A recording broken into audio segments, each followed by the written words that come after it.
G'day and welcome to the Jade Rat. Thank you so much for tuning in. Today I'm going to try something different. I have been going through Pinterest. I'll probably pop them up here for you. But I've been going through Pinterest and seeing a bunch of collages that are done as part of fan art. So rather than doing just a fan art piece, I've been seeing these sort of, often they're digital collages, but collages are done in regards to a specific character. So in this case, thinking about, Star Wars and Commander Cody, you've gotten things that are stamped, and then artwork that I've actually produced, because it's a bit hard to find sort of very character specific things. You've got these sort of cut out elements here as well, and then your sort of scrapbooking paper style approach. I'll show you another one that I've been doing. You can see here, this one is Hauser, another Star Wars character, one that you probably wouldn't be finding sort of printed material of. I don't think it's very common. He was a minor character, but I really like the color scheme and his cool hairstyle. Let's see if I've got a few more. Here we've got Hunter. So seeing catalogs here with catalogs with knives. This was like a hunting, camping style catalog.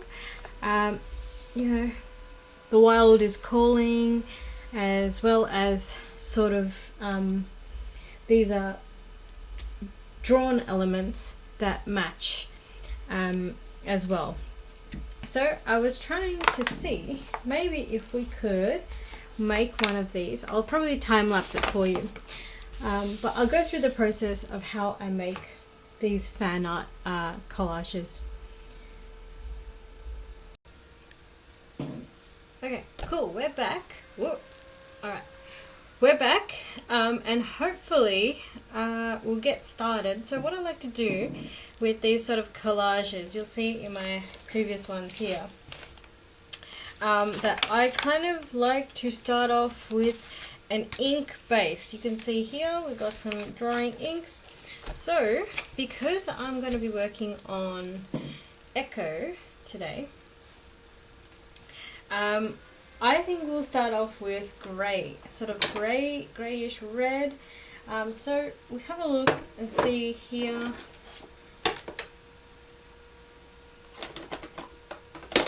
If I can mix up some sort of ink, drawing ink in this case, and then if I can get it open. Yeah. Alright. What we're going to do is kind of splash it around. I like to drop a little bit in sort of here and there locations, nothing too crazy. So looks about right. And then come in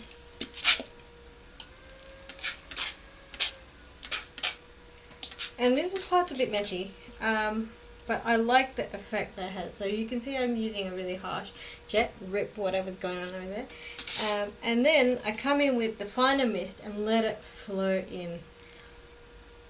Super cool and very, I feel like it's one of those ones where like you don't need to worry about anything because it's already kind of done for you in the sense, like the art kind of just happens on its own. Let me see if I have a tissue in case this stains.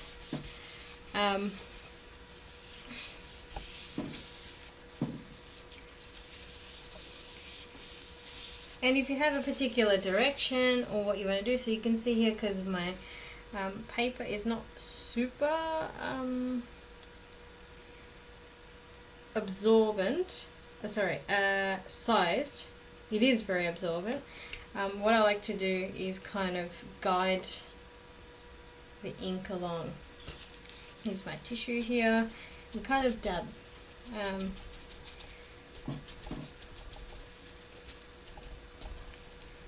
Maybe like, you know, there's a patch here that I kind of want to get more. This, I really like what's going on here, really like what's going on here.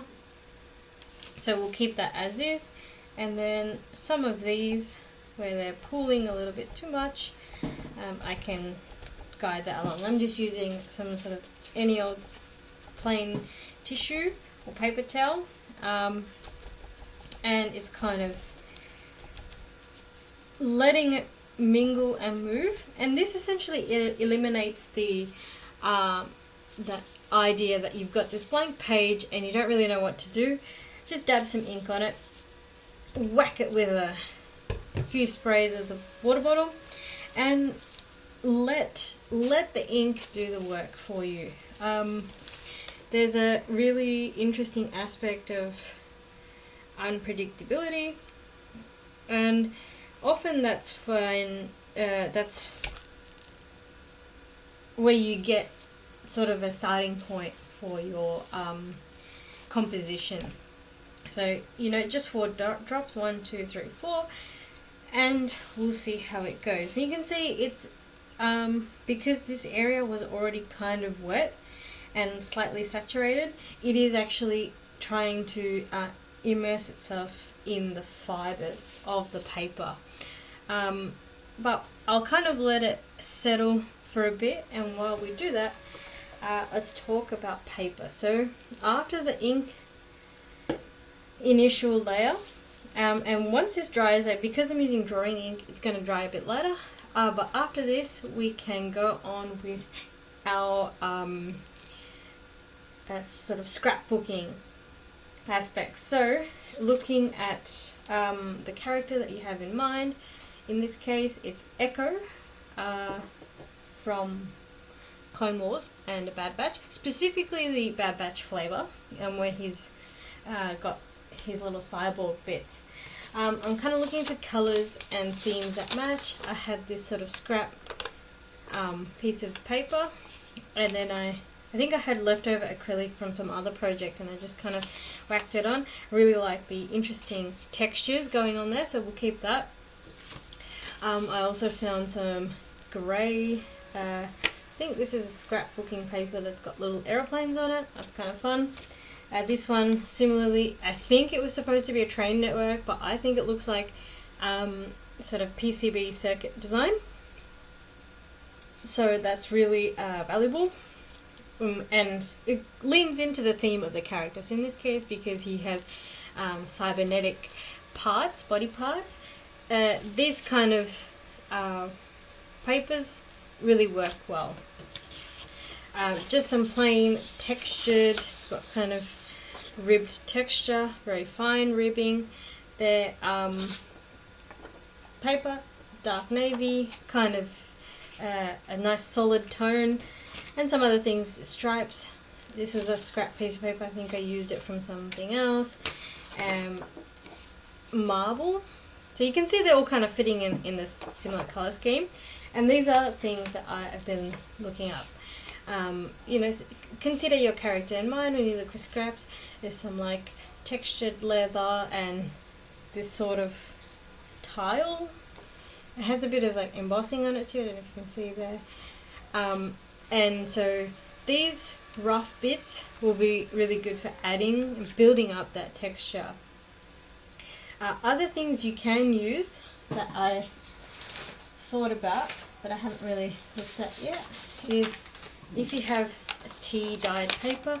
In my case, I went through last year or the year before my old uni notes, and a lot of them had things like, because I studied undergrad, I did engineering, so a lot of them, and I'll see if I can find one here, it's got doodles on it, but they also have these really funky little I think this would have been fluid mechanics, looks like it. And then so like, you know, all of these are calculations about the pressure and, you know, flow rate, and we've got some doodles on it. But this can also serve as a bit of interest in the piece. So while that's sort of still drying, I'm going to come in and just have a look where it is dry enough to start working. And I've got a little bit of PVA glue here. I like to use it in the tiny nozzle because I buy them in that like 1 litre or 1 gallon packs, and then I don't want to like handle this large clunky bottle. This is also something that's very accessible and easy, so I like to get it. You can often find these bottles in the craft shop. And what I like to come in and do is rifle through my papers here and see where they can kind of sit. Another thing you can consider about your character is are there any thematic motifs in terms of their design. So let's see if I can pull up. So Hunter is a character who has half of his face tattooed. And then so you kind of get this sort of 50-50 composition in there. And so when I was doing this piece, I focused a lot. You can see in the background there's a lot of like vertical lines that are contrasting. So you've got, you know, red, black, or red, brown, white, brown, kind of going along, because his tattoo also goes along. So you can look for thematic lines in the piece. Yeah. So with Echo, Echo has kind of dots, like plug points in his head. So I think I would like to kind of do that similar mottled, you know, point effect. What I'm going to do is pick a corner. I like this corner. Grip it, stick it down. That's it. I'm not really thinking about it too much. I'm just going to stick and grip. I think what we'll do is I'll speed it up from here. You can see me apply these bits of paper, and I'll come back to you once we have gotten some more bits of paper on.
Alrighty, so I've kind of finished up all of the sticking of the paper. You can notice that I kind of overlap in certain areas. We've got, and in the case of collage, I find that really more is more. To to a reasonable extent. So try and see if you can find areas where they overlap. Try and see if you can get contrasting textures, breaking up the lines. So you've got this line here and it's broken up by the fibers in the paper. You also have this sort of light cream and then light and then like texture and then ink. Acrylic, like look at, try and see if you can get these kind of contrasting textures and lines and forms. So similarly here we have a nice organic marble texture, and then we like thwacked on this sort of hard, very geometric, linear piece of paper, and the corner is quite harsh. You can see it there, that's the edge of the paper, and we want to create lines. You can see also I've kind of scattered, so I have this leather piece here and this leather piece here, and this is kind of brown and brown, and there has a bit of brown, so it kind of guides the eye. Similarly, you've got blue down here and then blue up here, and then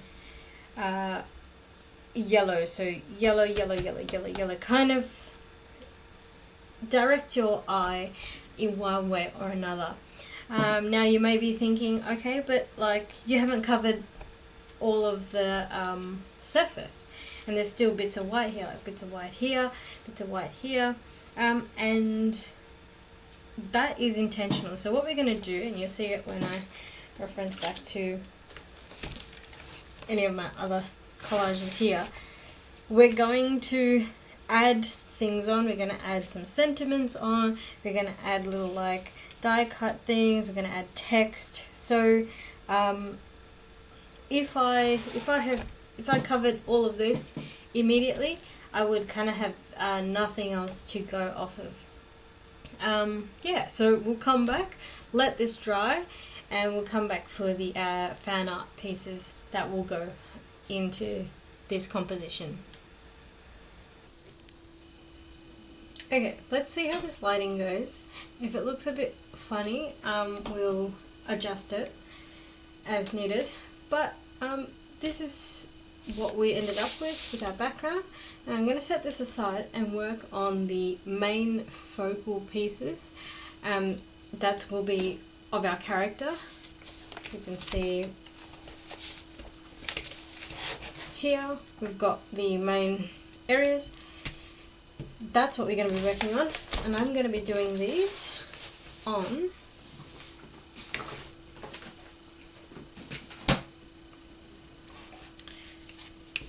some plain old craft paper. I like to use craft paper because the background is a wonderful neutral color. It's kind of that craft color, tan, a very earthy, neutral background, and they tend to work well with the backgrounds that we set up in our collage pieces. How I'm going to be doing this is I'm mostly going to be using oil pastels. In the case here, I've got Faber-Castell. This is what the box looks like. Faber-Castell, some people say they're not very good. I personally don't mind. I think they are what they are. And I'm also going to be using Pentel. Pentel, the stock standard, very commonly found. This is what the box looks like in case you're looking for the similar product. These are quite cheap in terms of, like, you know, less than about 80 Australian dollars for both of these together. So I think this is about $30, this is about $35, $40 maybe at that time. And in addition to that, to do the sketching, I'm going to be starting off with a pencil. So that's a metallic. I like to use any sort of generic pencil. This is a Koh-i-Noor Pro Gesso. or Progresso. And what I like to do is I pick any colored pencil, because when we put the oil pastel over the top, it will actually blend in. You can use any sort of similar thing, but as long as it's not a watercolor pencil. I find watercolor pencils tend to resist a little bit, but Mitsubishi Polycolor, fine. The Faber-Castell Polychromos tend to do fine. You can pick any color you like. I'm going to be just using this one, which is the Koinu Progresso. So what I'm going to do is I've got some reference images of my character. I'll probably speed this up and put some sketches in and block in some colors as well. Now you'll notice that I am doing these in an A4 piece of paper, but my background is A3. That's intentional. That's because we want kind of 2/3 of our composition to be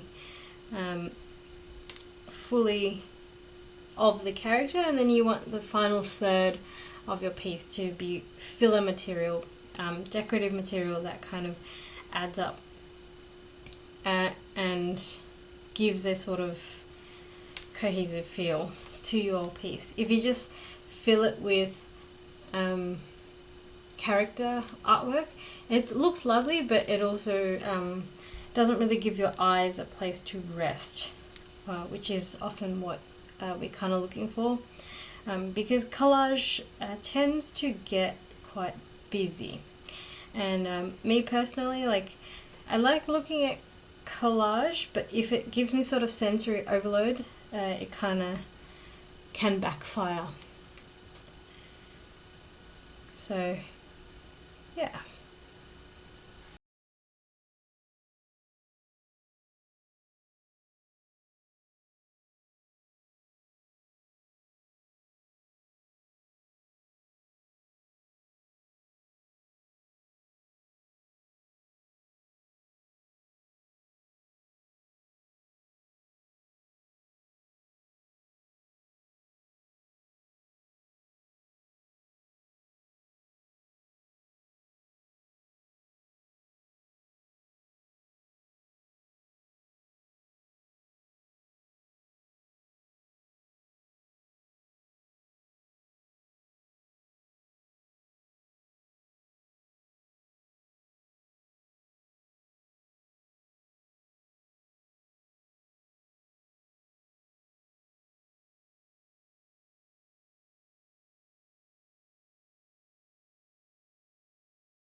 Cool.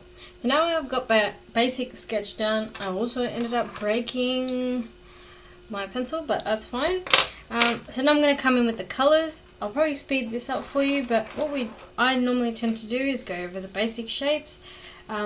Start off with the shadows first. So in the case of this pose, so underneath the eye, underneath the nose, underneath the chin, and then I block in the basic colors, and then I'll come in with a handy dandy blending stump, and I'll go in and smooth the colors out and then add the second layer. You'll see it as I go.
serve the purpose well. Now what we're going to do is I'm going to put in an outline, and that outline is going to serve as the basis for how we're going to cut it out. So using my existing layout, I'm looking for colours that match, maybe a nice sort of earthy colour, and then I'm going to put in an outline. I like to keep it kind of thick so that it gives it this sort of graphic look, and I leave a tiny bit of a gap between the artwork so that it can kind of pop out a little bit. And because I'm using oil pastels, they're quite and I'm like pressing really hard, you often get these sort of imperfect jagged lines, and I think that's really interesting. It adds a very unique look to each of your sort of little drawings. You can see here I just went over, it doesn't matter. It's a collage, so if you want to cover mistakes like that, another mistake that I did here, you can always stick something over the top and cover it up as you need.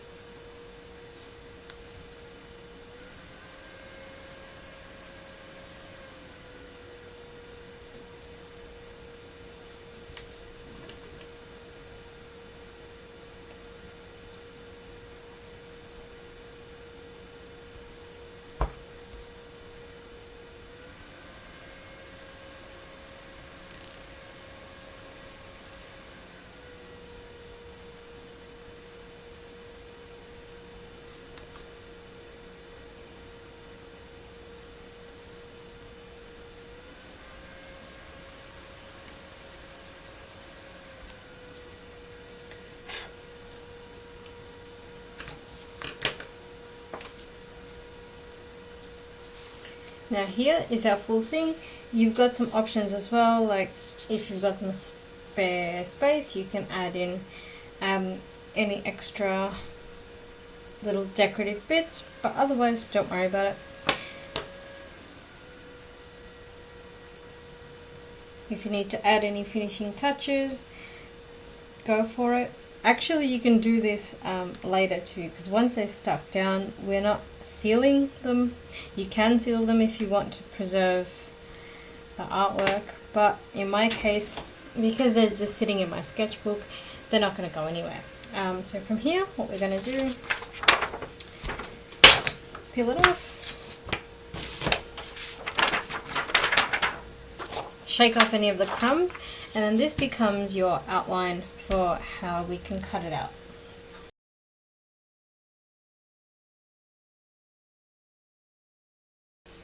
Now you see I'm kind of fussy cutting around each of our little artworks here, but I'm not really trying to go for accuracy or neatness in a sense. It just has to be enough to isolate the basic shape.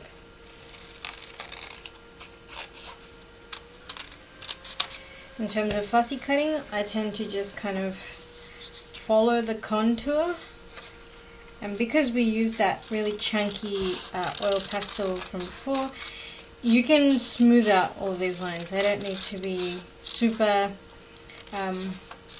exact, they don't need to be very precise, because this all kind of leans into that scrapbooky, collagey kind of feel. In terms of how I like the little cutouts, I like to kind of soften the edges if there's any harsh points made when using the scissors, but to be honest, like you can pick however you think like looks good.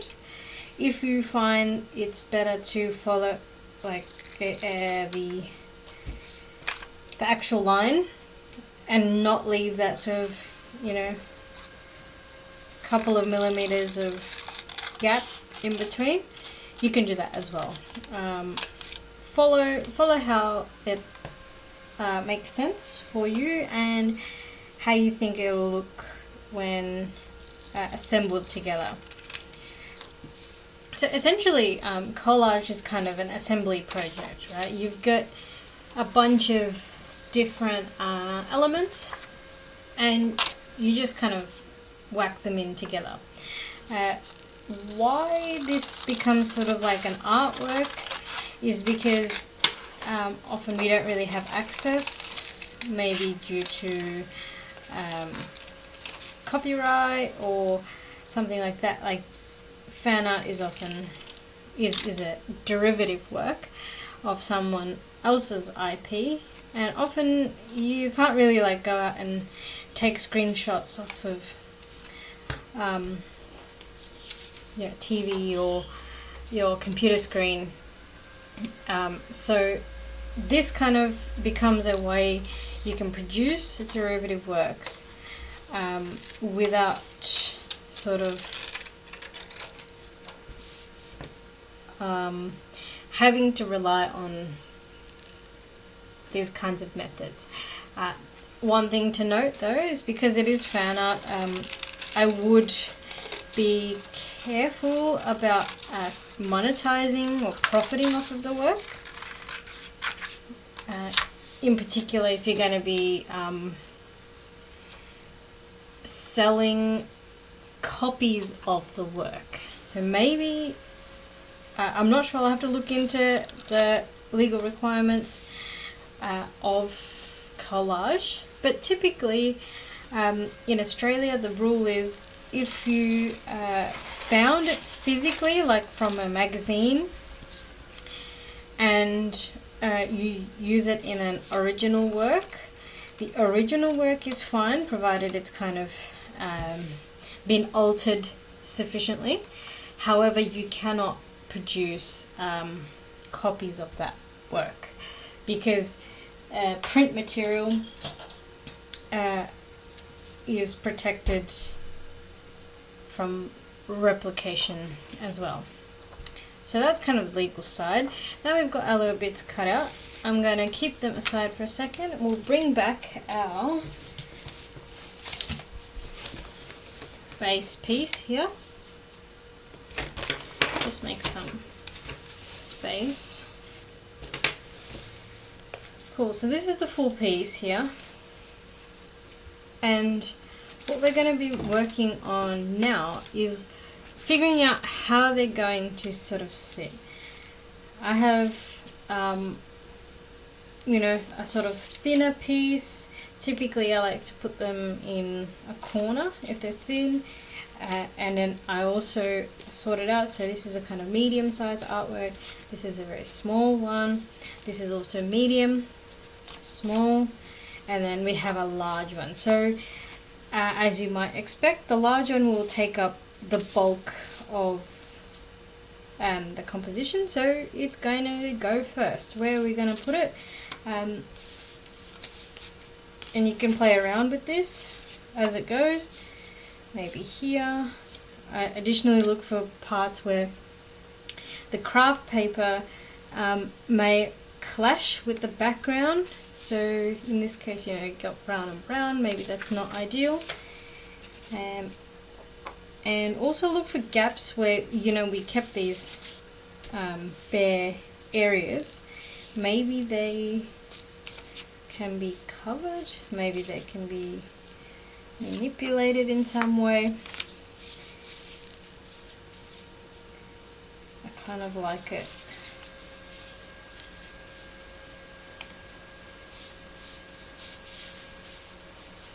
I kind of like it like this, I think. Yep. And then we'll keep this interesting ink bloom, so that can be utilized. Next we have a sort of first medium piece. I like these horizontal vertical lines, so let's contrast that with a sort of horizontal composition. I like this ink, so I'm gonna try and frame it around the ink like this. That's it. I think looks good.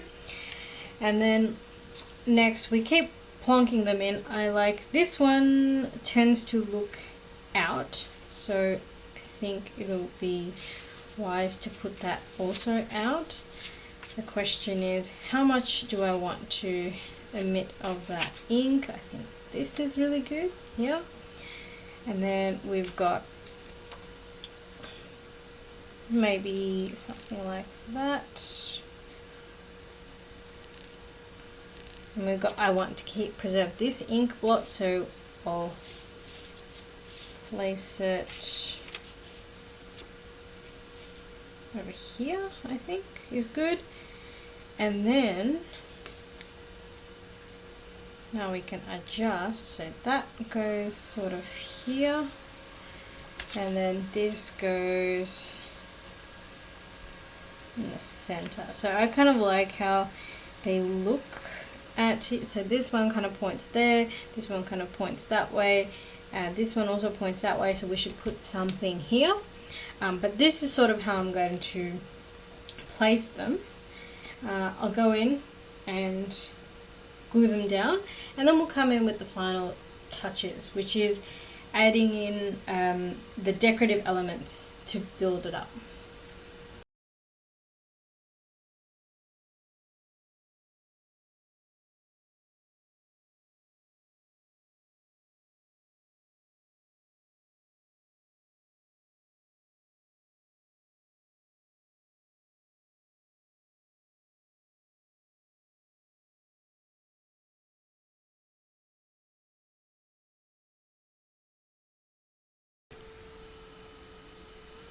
Okay, cool. So now, I don't know why the lighting, like the oranges are so orange, but in real life, these are not as bright. Maybe if I cover them, the white balance will fix. Anyway, doesn't matter.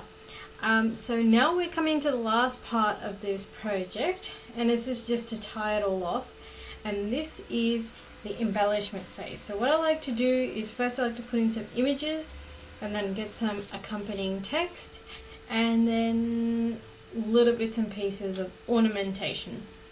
So I found these like funky little, I think it's from like a camping shop catalog. They had like a radio, so I'll cut out bits of the radio, stick it in, and we've also got some interesting elements we can put in, like this die cut gear, like this gear. Maybe you can just plonk it there. It might come up in an interesting location. Maybe a wrench. I don't know if that wrench would work. We'll keep it there, play around, see how it goes. Some stars. So this star was actually like a cut failure of the cricket, but I'll kind of leave it here, and maybe we can kind of rejig it. I normally kind of rifle through a bunch of, newspaper clippings, catalogs that have these, like, anything interesting, particularly if they're like, we've got birds or something on them. You can also use little elements like this if you've got them cut out from there. You can put them on as like a crown, however it suits. I think this is quite nice. Maybe if I get the chance, I'll pop this in, keep it to the side. And I'm kind of looking like, given these are sort of the spaces that I'm looking to fill, I'm kind of looking for about 6 sort of pieces. I like this for homey.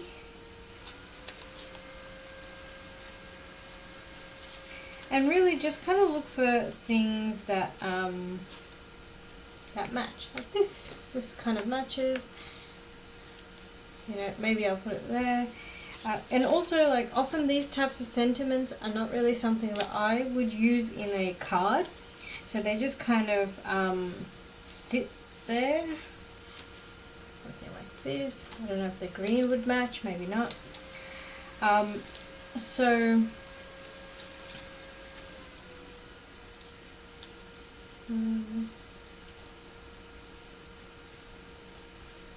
that's kind of sad if we think about Echo.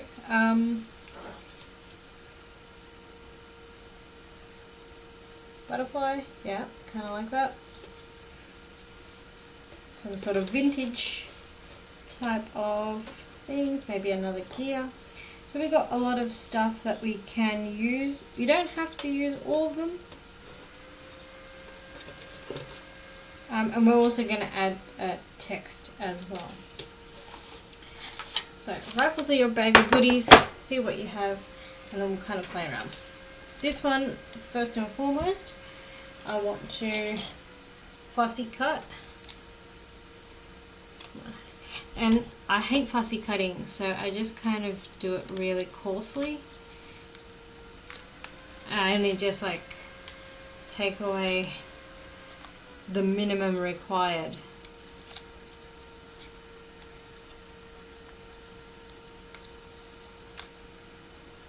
There. It's super rough. Doesn't matter. It goes in. I think we'll keep it here. I was talking about that contrast before. This is definitely one of those things where like the darkness of the background really brings out the graphic. Same thing here. So you see how you get a really high contrast there. I like the butterfly because it's kind of shiny. Maybe here. Another thing you can do is that if you have sort of straight lines, we can cover that up. So we can kind of use this as a way to cover it up. Yeah, just play around. Trial it. I think this is going to be good. The wrench.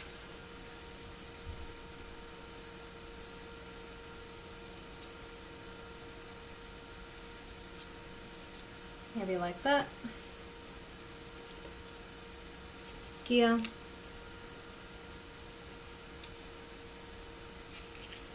And then where I have like damaged pieces, what I like to do is try and tuck them.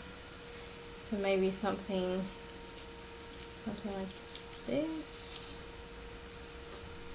Because like once you hide them, it doesn't really matter. There we go. See, I've just wedged it in there. It adds a bit of interest, but it doesn't, you don't need to draw attention to the torn bit, right? Maybe I'll put that here just to kind of soften that edge. And then finally, I think the cockatoos we won't end up using. Kind of overlapping there, and then so I think we'll put this one here like that, and this one here. Yeah, that looks good. So I'm going to go glue this down, and then we'll add the text, and we'll be done.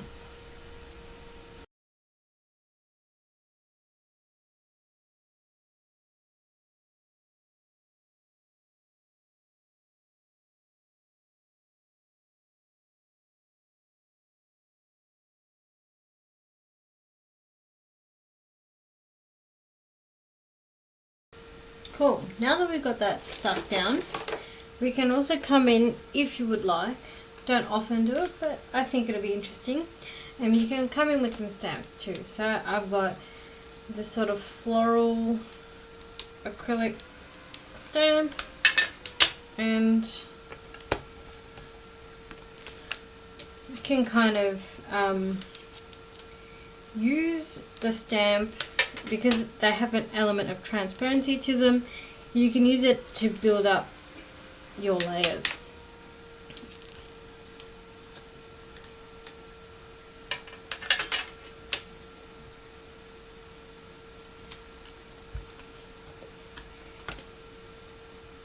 And if you have areas where they kind of stamp a bit weird, doesn't matter. They will sort themselves out later as well. The whole nature of collage is to kind of be a bit messy and loose, and the process should be more enjoyable than the final product. Often I think like sometimes they look bad, you know, even my drawings, they're not great, but they're kind of fun, they're quick and easy to do, and they're a good way to warm up the hand and also practice those creative skills. So another thing you can also use, maybe I'll see if I can find one that matches, are stickers. So sort of keeping with the theme, I'm thinking either red or yellow. We'll keep both of these and we'll see which one works. You can put stickers in. These add another element of visual interest, and then also text. So I have this JB Hi-Fi catalog. Some of it may not be interesting, but I think there's a couple of things like these headphones. Headphones are very much like Echo. Drones, anything that you can use that you think would match the character. So here I've got this, there's this set of walkie-talkies, and I think they're so fun because Echo is like, his Echo is to repeat. So kind of cut that out. Again, it doesn't have to be super precise. The fussy cutting process is not my favorite. If you were really interested, you could do things like, you could use a scalpel or an X-Acto knife or craft knife, whichever way you refer to them, and you can like cut around the contours. For me, I'm not that interested in doing that, so I just kind of like leave it. What I'm particularly looking for here is also interesting words that reflect the theme or the character. So, you know, I could use smart there, that is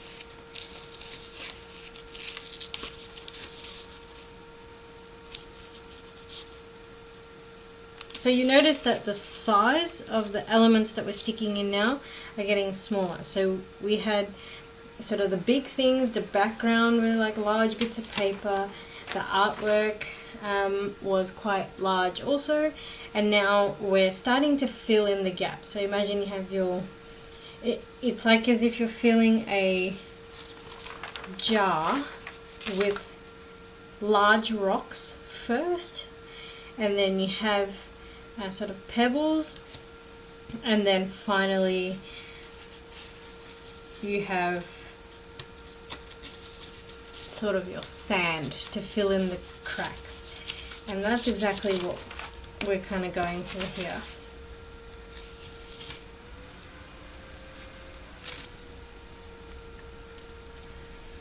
And like, I like it when they have these because they kind of, they have big words that we can often use. This one is really nice.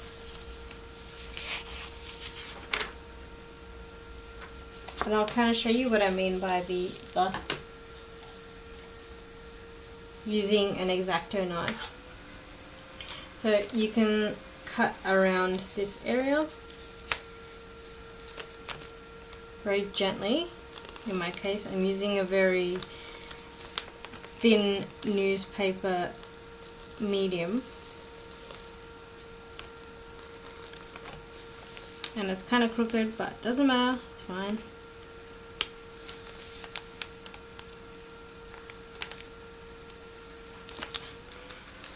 I just kind of score it first and then let out an icon forever. Lovely. And what else can you do? excellence. Here we go.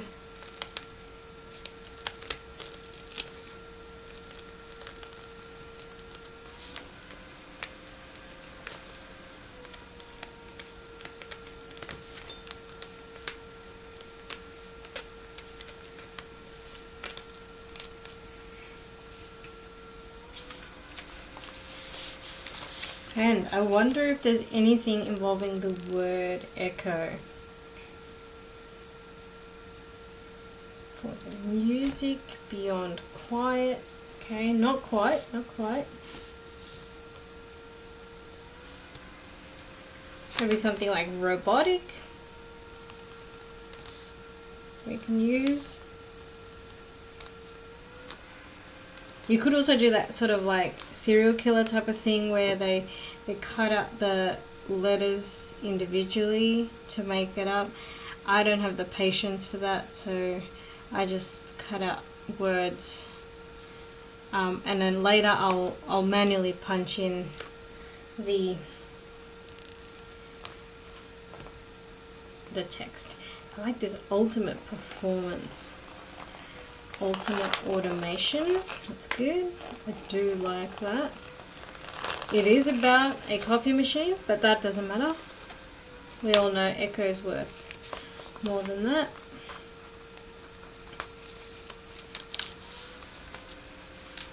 Cool, and I think we got enough words for now. But as always, like, play around, see how you go. You can have a lot of fun with this. It can even also be like an activity you do with your friends. You call them over, everybody gets a bit of newspaper, and you kind of play around as you see fit.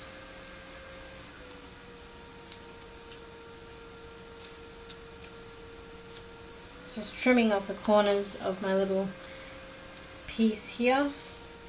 Stick it down. That's it. I'll speed this part up and then we'll finish off.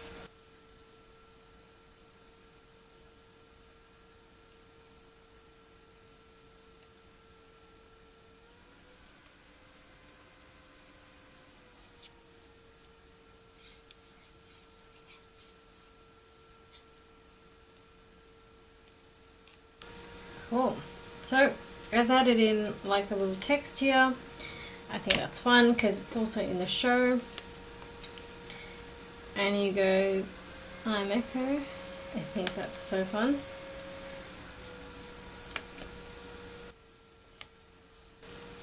Cool. And now you can really fill up as much as you need. If you feel like, okay, there's a gap here, I want to put some stickers in, you can do that. That's fine. Okay. And the only other thing I can put in sort of a stamp. I can put in like little bits of information. You can cut these out. You can stick them in. You can grab any other sort of visual elements, stick them in.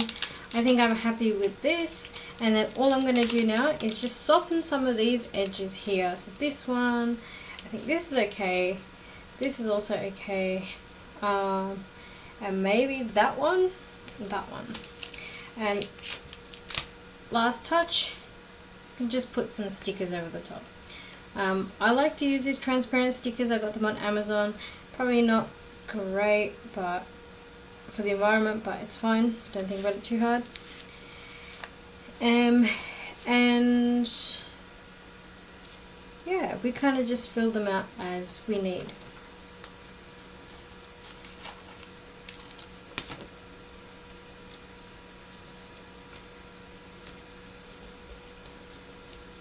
Using stickers is a great way to hide any of your like mistakes if you made during the drawing process, because it kind of you can use it as a distraction. essentially.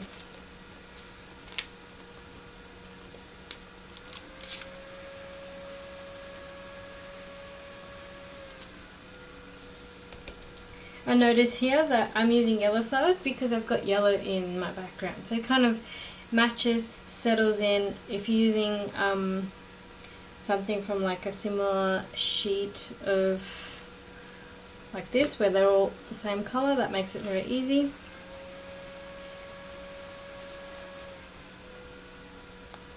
And what I'm doing is because they're transparent, I can hover over certain areas and see how they would look, where they fit in. Maybe. I think I'm kind of happy with that. What do you think? Let me know if it was good. Let me know if this is helpful. Sorry, it's a very long video. But I'll see if I can zoom you in and we can get some close-up shots to show you sort of how it also sits. But that's it. This is how I make these little fan art collages. Stay tuned for the montage. Thank you so much. Sorry about the lighting. I don't know what's going on. I'll figure it out eventually.